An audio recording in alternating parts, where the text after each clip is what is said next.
I'm the person who needs to know things.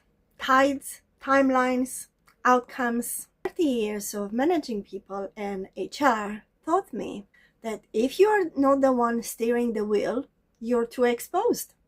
So put me on this 42-foot boat with my husband out on the water, and sometimes I struggle to know what's the next step. What do I have to do? And it turns out that that's fine. Actually, it's more than fine. And here's the thing about me. I spent decades being the person in the room that manages the outcome, dealing with conflict resolutions and whatever else it's on the HR agenda of the day. So naturally, when we got this boat, I thought that I'll bring the same energy on the board too. I thought that I'll be consulted. My husband said so, that we'll make decisions together, maybe even facilitating discussions on when and how to tack. But let's be honest, nobody wants me to facilitate the discussion on when and how to tack. But here is what actually happens. He makes the calls, where we go, how we get there, when we shift course, and I just let him. Not because I gave up, no, because I noticed pretty quickly that he's done this longer than me. He reads the water in a way that I don't know yet. And overriding that, just to be useful and controlling me, would be far worse for both of us.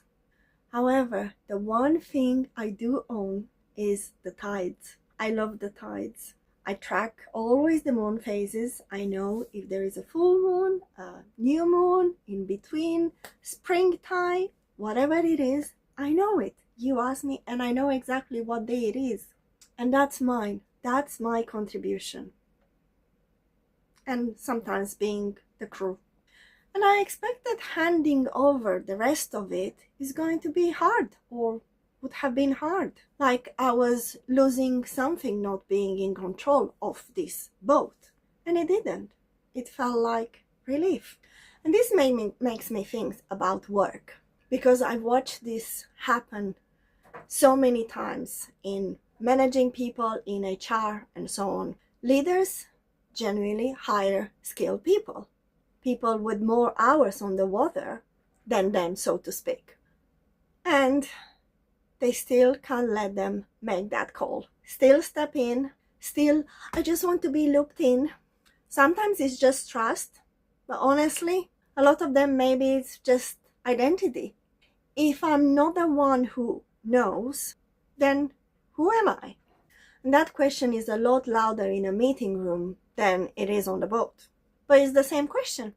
And I had to ask myself that question on the sea without any audience, as no one was watching me not being in charge. And I think maybe that's why it made me answer this question easily. I'm not the captain of this boat. Most of the time, I am the crew when I'm not somewhere in a corner feeling too overwhelmed by the waves, as in sick. I'm the one knowing the tides, and that's okay. And it turns out that that's enough. And if you ever hire someone brilliant but then didn't let them lead, I would love to know, what stopped you? What stopped you let them bring that experience? And if this is your first time here, I'm Brandy, and welcome to the Dragonfly Coach, a mixture of leadership coaching, well-being, and novice sailor. And see you on the next.